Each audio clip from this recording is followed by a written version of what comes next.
வாழைக்கொல்லை ஸ்ரீ அங்காளம்மன் திருக்கோயிலில் ஆடி மாதம் வெள்ளிக்கிழமை 9/8/24 தேதியான இன்று சாகைவார்த்தல் நிகழ்வானது தொடங்க இருக்குது. அதை தான் நம்ம இந்த வீடியோவில் பார்க்க போகிறோம். வாங்க வீடியோக்குள்ளே போகலாம். ஆடி மாதத்தில் கோயில்களில் கூழ் ஊற்றுவது வழக்கம். இது ஏன்னு தெரியுமா?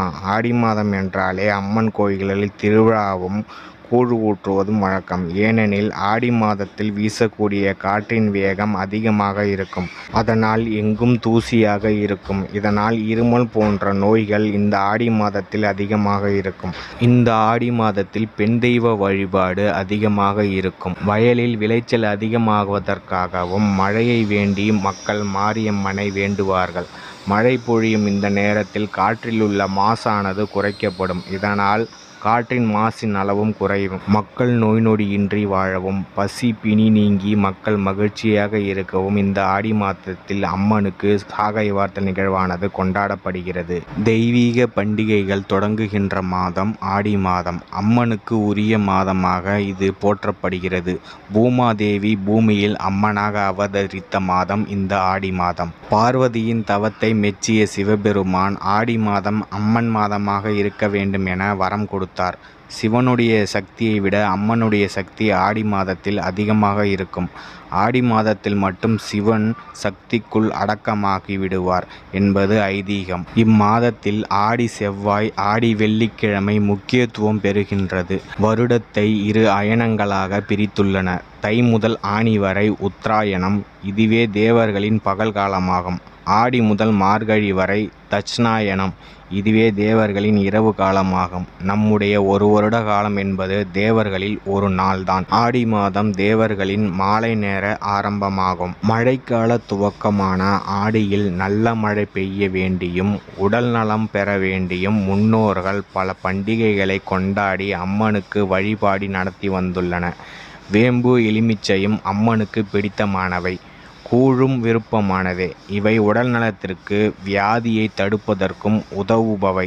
இவற்றையே இம்மாதத்தில் அம்மனுக்கு படைத்து வந்துள்ளனர் பக்த கோடிகள். ஆடி மாதத்தில் நடைபெறும் முக்கியமான விழாக்கள் ஆடி பிறப்பு, ஆடி அஷ்டமி, ஆடி செவ்வாய், ஆடி வெள்ளி, ஆடி கிருத்திகை, ஆடி அமாவாசை, ஆடி பௌர்ணமி, ஆடி தபசு, ஆடிப்பெருக்கு, ஆடிப்பூரம். இவை அனைத்தும் ஆடி மாத பண்டிகைகள். ஆடி மாதம் சூரியன் கடக ராசியில் சஞ்சரிக்கும் மாதம். சந்திரன் இடமான கடகத்தில் சூரியன் சஞ்சாரம் செய்வதால் இந்த மாதம் முழுவதுமே இறை வழிபாட்டுக்கு உரிய மாதமாக கருதப்படுகிறது. எனவேதான் இந்த மாதத்தில் திருமணங்கள் நடப்பதில்லை. மாறாக குலதெய்வ வழிபாடு, அம்மன் வழிபாடு, பித்ருக்கள் வழிபாடு ஆகியவை இந்த மாதங்களில் அதிகமாக நடைபெறுகின்றது. அருளை வாரி வழங்கும் ஆடி பௌர்ணமி. ஹரியும் சிவனும் ஒன்று என்ற அற்புத உண்மையை உலகுக்கு எடுத்துச் சொன்ன தினம் ஆடி தபசு. இந்த நாளில் சிவன் விஷ்ணு ஆலயங்களுக்கு சென்று வழிபடுவது சிறப்பு. பொதுவாகவே பௌர்ணமி அம்பிகை வழிபாட்டிற்கு ஏற்றது.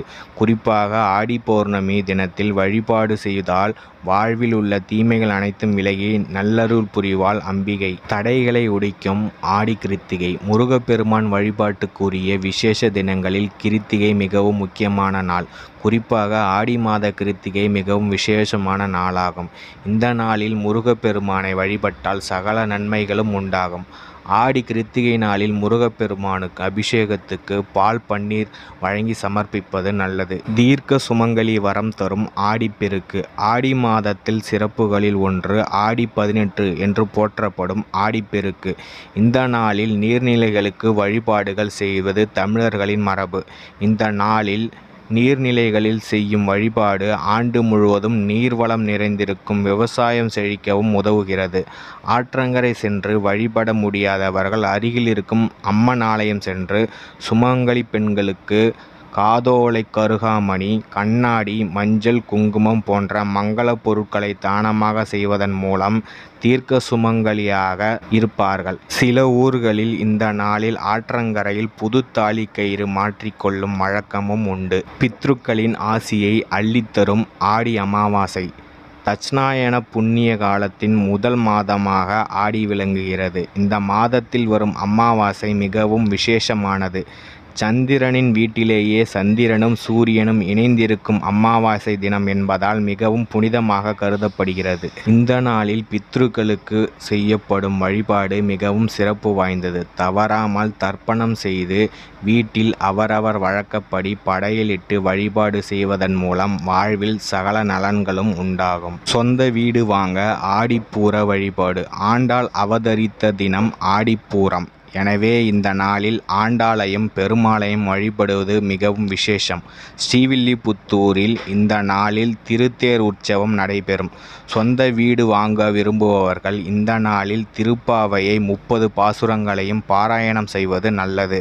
ஆண்டாள் அருள் இருந்தால் தமிழ் புலமையும் சொந்த நிலம் வாங்கும் யோகமும் வாய்க்கும் என்பது நம்பிக்கை. இப்படிப்பட்ட சிறப்புகள் மிகுந்த இந்த ஆடி மாதத்தில் அம்மனை வழிபாடு செய்து அனைத்து நலங்களையும் பெற வாழ்த்தி விடைபெறுகிறோம். தமிழ் ஜியோபாலிடிக்ஸ் அருள் டீம். அருள்மொழி செல்வன், ஒளிப்பதிவாளர் முகிலன். நன்றி, வணக்கம்.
யாரும் போல வைக்கிறது போல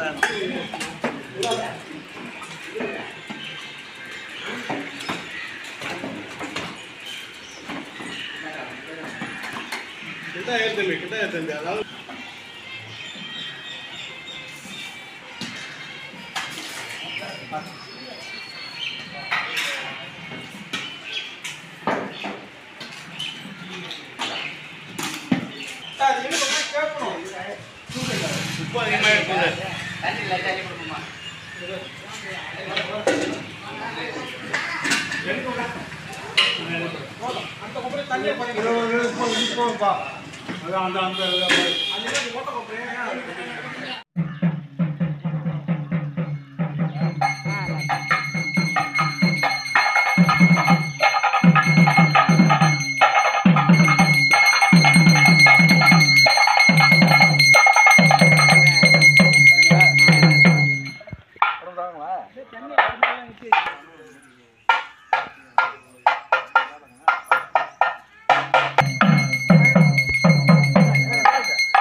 சட்டப்படி வராமலையா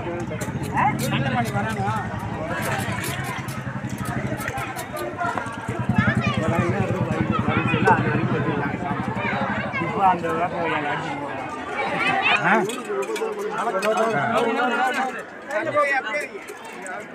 போட்டுக்காரங்க போட்டு பாலி கொண்டுல